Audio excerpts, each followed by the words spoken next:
Hello guys, we are back and today we are going to talk about Jujutsu Kaisen Chapter 222. So the chapter has lots of mixed reactions from the fans, plus the way the story has been, unfolded itself. The way Gojo's appearance, spoilers warning for those who haven't read the manga. So Gojo has reappeared and then lots of things which has happened. So we're going to talk about that and yeah, the mixed reaction, especially because of the time skip, because one day it was November 19 and everyone is kind of training and everything, and suddenly it's December 24th, and I guess that received a lot of backlash from fans. They were expecting more of a slow kind of a development after culling games, because it was a major arc, and I guess they were expecting to have some kind of reactions and everything, especially since Gojo returned after a long time. 183 days. Yeah, 183 days. For him, it was only 19 days or something. And I guess 130 chapters or something. He came back in 221. 221. And he got sealed in 90. So that's almost 130 chapters. But I guess the main point of discussion was how he reacted to Nanami's death. Yes, because it was we always saw that Nanami and Gojo, they were kind of close. At least Gojo was closer to Nanami than Nanami. Yeah, than Nanami closer to Gojo. But then again, in the chapter when Gojo simply just stated, okay, I thought Nanami would live longer.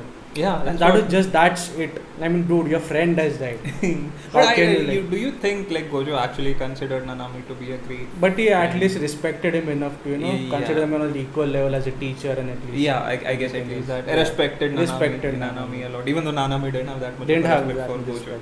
Plus, he used to always play pranks on Nanami and everything. So I thought they had a good relation.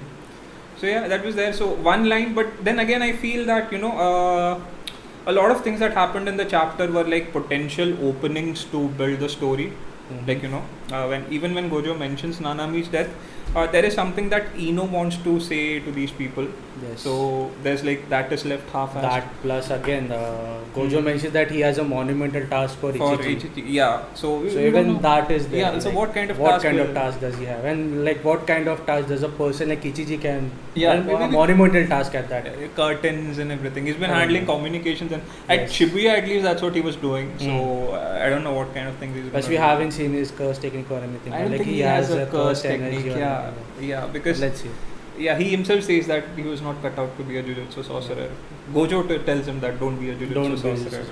But I guess we're nitpicking about all those things. But the main point is, thing is, he has left a lot of points open. And I guess as the story progresses, we are going to come back to these points. And Yuta and Inumaki interaction. So, what did you feel about that? What were your thoughts on it? About that, I'll say that Yuta has something going on in his mind, and Inumaki, I think Yuta gifted or Inumaki gifted. I think it's Inumaki, because Yuta is saying thank you to Inumaki. They have a conversation. But I think that was mainly focused on the fact that Yuta didn't mention Yuji about Sukuna cutting off Inumaki's hand. Yeah, that could also be there, but I see a lot of people speculating about Inumaki did give something to Yuta or something. But the point is, Inumaki's family was kind of disgraced for something, and I don't know what they might have some curse tools in store or something, but most of the curse tools are maybe it is. See, as we have seen that Yuta can mimic curse technique. So there might be some kind of a secret which Inumaki family has, which Inumaki wants to pass it on. Oh yeah, I never thought about that possibility. I was always thinking some kind of curse tool or some other stuff. Some kind of clan secret. Yeah, clan secret. Because since Yuta's curse technique basically mimicry. Copies everything. But I also think we don't know the location of where this is all going on, right? Do we? No. Either it's in Jujutsu. Mostly close enough to Shibuya, I think. Shibuya. Well, no, I guess that's where the entire culling games thing is happening, right? No, the whole of Japan. They were present in Shibuya's colony, Sendai or something. No, Sendai. No, I guess everyone was present in different places, and now they can move. Together, they can move across colonies after a new rule was added. So it is Sendai, it is Tokyo, it is Sakurajima, and all those multiple colonies and all of that. But I have a feeling that they might be somewhere in the Jujutsu High area only. I think that was also in Tokyo. Yeah, that was also in Tokyo. So yeah, somewhere over there. But not maybe Shibuya. I have no idea. But mostly I'll believe that it's somewhere close to Jujutsu High. And if it is Jujutsu High, then they will be visiting. Oh no, it can't be Jujutsu High, right? because because they were fighting there, like Tengen's Tengen and yeah, Kenjaku, yeah, Kenjaku and Riko were just fought there under the like and the whole thing. tunnel Yes. thingy, yeah. Yeah, but the point is, again, we don't know the location, so we can't say. If it was Jujutsu High, I would have said that cursed tool warehouse is there, so maybe picking up something from that something spot. unique which they can use to fight against Sukuna or Kenjaku. Yeah, so As a matter of fact. So I just remembered something that when Gojo was talking about Nanami, at that time Ieri said that the three of us, only the three of us are left. yeah, I guess Gojo said that. Even the three people, like let's say will count Ieri and Gojo. Yeah. Who is the third person? It can't be Geto because Geto is dead technically. But Ichiji was standing there. What about and those then three the people? monumental task thing happened. Yeah, the monumental task thing happened. But I don't know if he's talking about friends and everything. There's like Meimei is there, Utahime is there. Like they are all alive. He could be talking about Yaga and Nanami dying though. Maybe because they were all a team. Like Yu Haibara, the guy who always used to hang out with Nanami. First he died, and then now Nanami dies, and now it's like I guess these three guys and just Yaga is also died. So maybe that's why he's saying like just the three of us. But then he should have taken into consideration Utahime and Meimei, but also. We don't know why. Talking about Utahime, it reminded me like at the end of the chapter when Gojo was walking out. And then Yuji tells him that your curse technique is in the way and we can't come near you. Yeah, but then at that point, Gakuganji and Utahime, who were walking besides Gojo, they were not affected. Like how? I don't know. I never thought about that point much. Maybe because they were just. I personally think they were just scared of, or they got those vibes that Since the Gojo CC was yeah, entirely in the zone of entirely in fighting. the zone of fighting. You saw it in his eyes, like he had completely focused on fighting. So probably because he was only thinking about fighting at that point, and maybe those because his vibes were expressions are actually so maybe the vibe was not that vibe was not that good. Maybe. But that's a good point. But if a CT was actually completely then Gakuganji and Utahime should have and- been affected by that. yeah, or maybe they Which used also makes me realize that lots of death flags are on Gojo. yeah, a lot of death flags around Gojo. And basically because he's wearing the same dress as Toji and people are like, yeah, death. This fight is gonna be the end of him. And Exactly maybe same Gojo dress. will die. Exactly same dress plus hairstyle is similar. Kind Normally of. Gojo has his hair upwards. Yeah, or something because of like that his bandana. eye thingy band which and is, yeah. And now he's blindfold. Boiled Blindfold. Yeah. And his hair is down now. He's talking and He's looking entirely like Toji itself. So yeah, a lot so of maybe death he's trying to channel his inner Toji so that he can call out to Megumi. Yeah, basically both are father figures. Like Both are- Toji exactly. is a father who was never present, and Gojo was the father. was the father present. figure who was present. So yeah, It's that kind is of there. like Piccolo and Gohan. Piccolo and Gohan. Gohan Yeah, kind of, yeah. That's nice. Back to the that's there. And plus everyone was saying goodbye to him. In a way, everyone clapping his And back. kind of and like pushing him ahead. yeah, Okay, pushing him fine, ahead, bye. like fine, bye, go, don't come back, go. He does say he'll win though, so we don't know what's Let's gonna. see. Let's hope he wins. Yeah, but then again, if he wins, then there's a lot of issues. Yeah, And how will the story progress? Yeah, that is there. So personally, I feel that this fight, right, the Gojo versus Sukuna one, could be a misdirection of sorts because everyone is hyping it up so much, and everyone is like so eager to know who's gonna be the winner. Finally, it's like two big characters coming to fight each other. It's especially since the first or second episode. So it has like it's been like everyone is like waiting for answers. Like okay, who is stronger? Is it Gojo or is it Sukuna? And I Gojo think was always confident that he will win. And he again says that, in this chapter also he said that he will win. Yeah. So I feel Akutam is kind of trolling us with all this development because maybe yeah, he's done that kind of he subverts shonen tropes, and that is something every Jujutsu Kaisen fan knows. It's not your mainstream shonen tropes that he takes. So it is highly possible that he says okay, it's Gojo versus Sukuna, and then something weird might happen in the fight. Like we have Takaba who can do something like that, pull off something very weird. Like he just thinks okay, fine, now what? Sukuna turns into a mouse or something. Talking about weird, I think there was this panel between Yuji and Kusakabe. Yeah, Yes, where they yes, like, yes, they yes. can kind of show that they are switched souls, they are switched bodies. I don't know what happened. Yeah, over I there. guess so. Everyone is calling it soul Soul swapping, swapping, kind yeah. of like, everyone's saying is Itadori got a new curse First technique. technique. So we don't know. I don't know. Like, there's a lot of options. Okay, it is possible that that's his curse technique, but a couple of chapters back, Choso hands him this book about the research that Yuki did on souls. So it is highly, because see, Kusakabe does not have a curse technique. Okay, all Kusakabe does have is a simple domain and everything, that Bato drawing style and all of those things. So it is highly possible that it is either Yuji's curse technique, or he learned something from the book that Choso handed him about the research that Yuki did. But the again, soul, think of on the it, soul. like, we know that Yuji's mother is Kenjaku.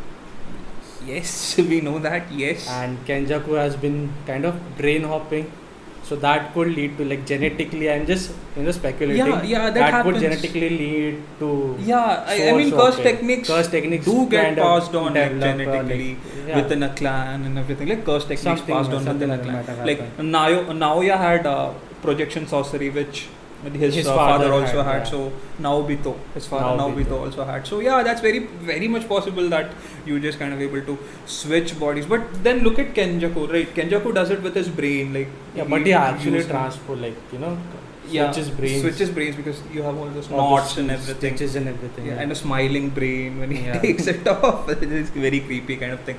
So we don't think Yuji skipped brains, right? We didn't see anything like that. So it's just a normal soul switch. Maybe Yuji is able to do it in some other way, or maybe some technique he learned from the book. From the book. But then there's one more thing, when Sukuna, like, let us go back to the Mahito fight.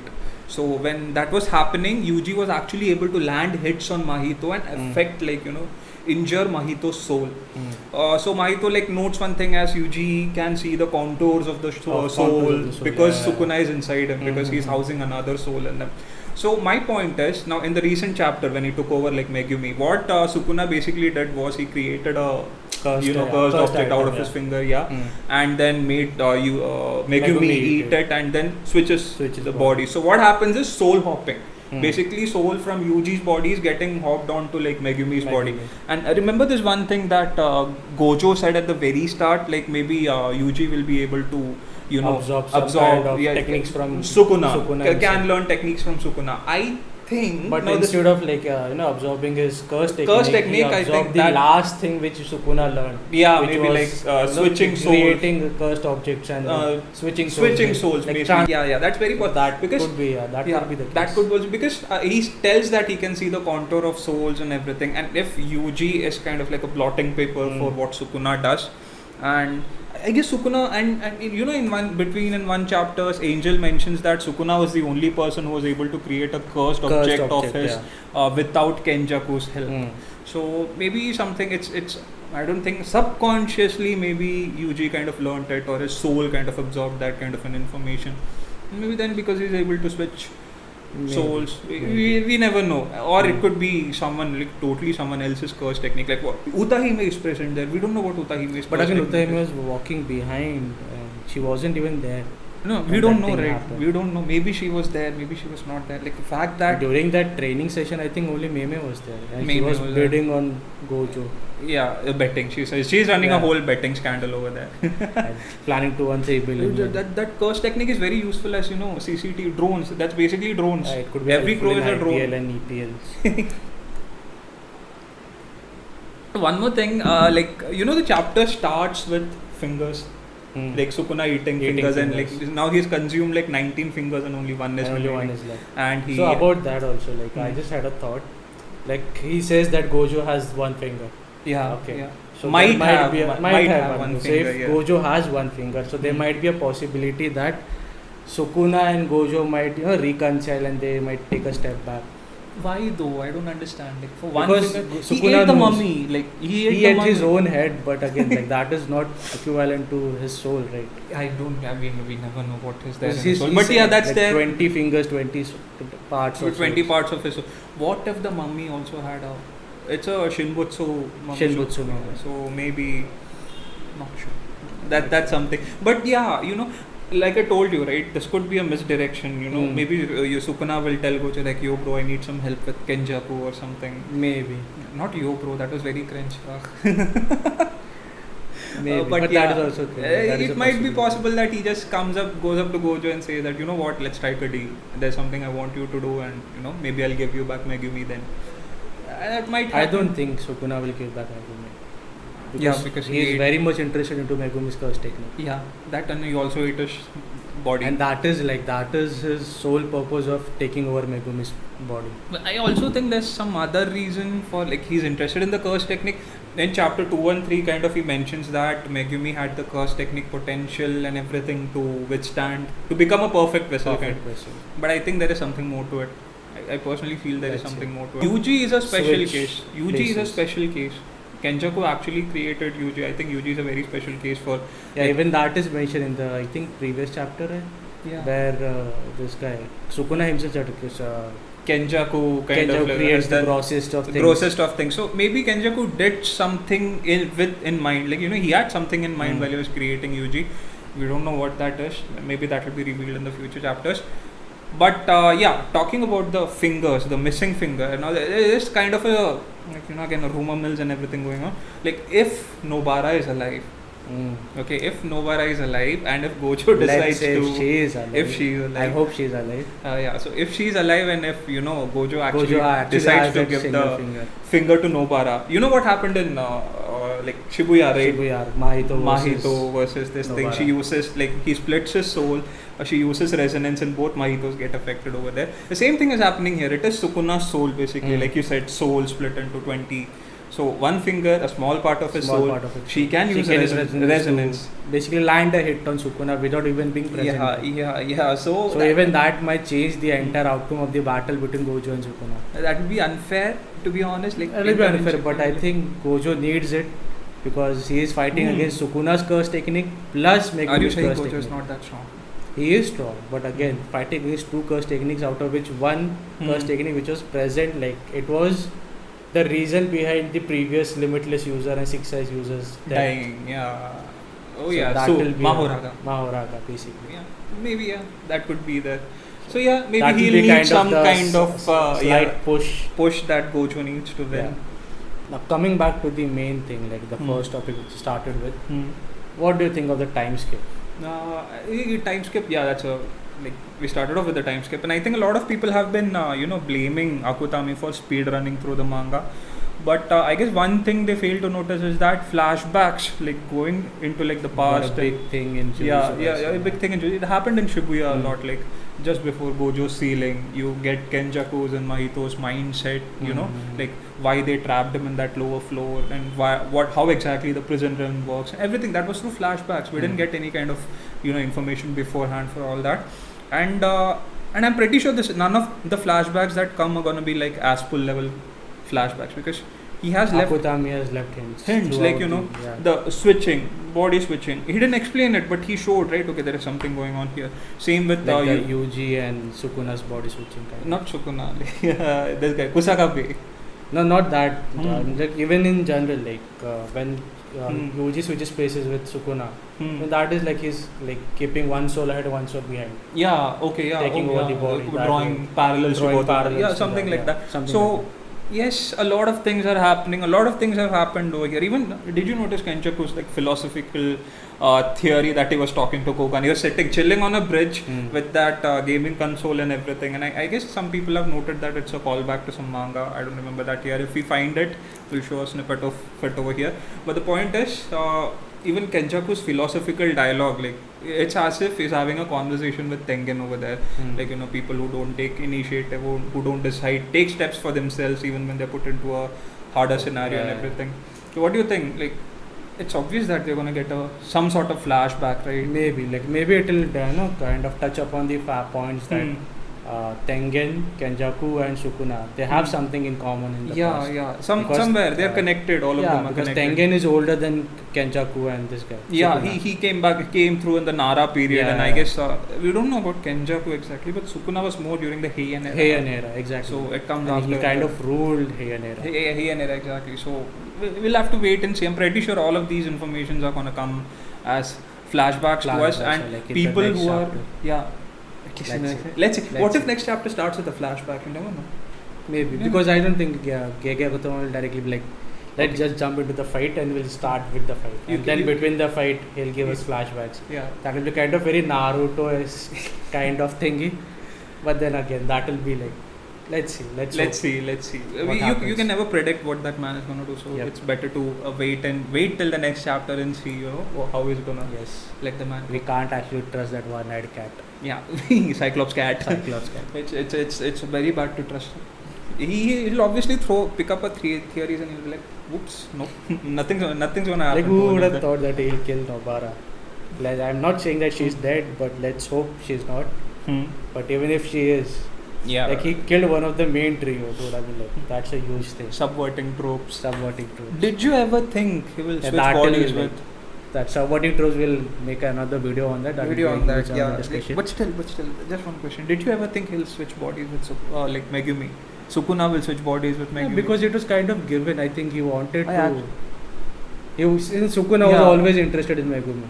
Yeah, always. I thought it was for the curse technique, but yeah, that It was for the discussion is curse technique, like, but I thought like curse technique is an innate ability. Hmm. So that person, until unless he like absorbed that curse technique, there's no way I think to absorb a curse technique. You just have to get into that person's body to use that curse technique. Yeah, but Sukuna does have a fire arrow. That was, I think, his own ability. We because never know. We never again, know. in the original Sukuna's, the real Sukuna's mythology and everything, he had a fire arrow. So I think that was a bow and callback. arrow. The bow and arrow. Yeah. So that was a callback to that Sukuna. Probably, but he does say Probably. box open. A lot of small points we're missing, I guess. So yeah, but There's still, lots of things about Sukuna Sukuna. and his entire mythology. yeah, maybe we can talk about it talk in about that detail in and the some next video or something. next video or something. Yeah, sure. Let's see. So I Okay. think that's it for now. Thank you guys. Thank Yep. you for listening. Make sure to like, follow, share, subscribe. Yeah, Don't forget yeah. Infinity. Okay, watch. Illuminati. Why Infinity? Infinity. I can't. I just can't. You How just have. does- I guess you just have to bend your fingers Like this. this. Is it like this or this? No, I guess it's like this. How is it? This. Yeah. Yeah, I guess. I'm not flexible. Yeah. Oh, we are old men. Like Gakuganji. We are basically Gakuganji. Gakuganji right now. Wearing ganji. That was a very cruel joke.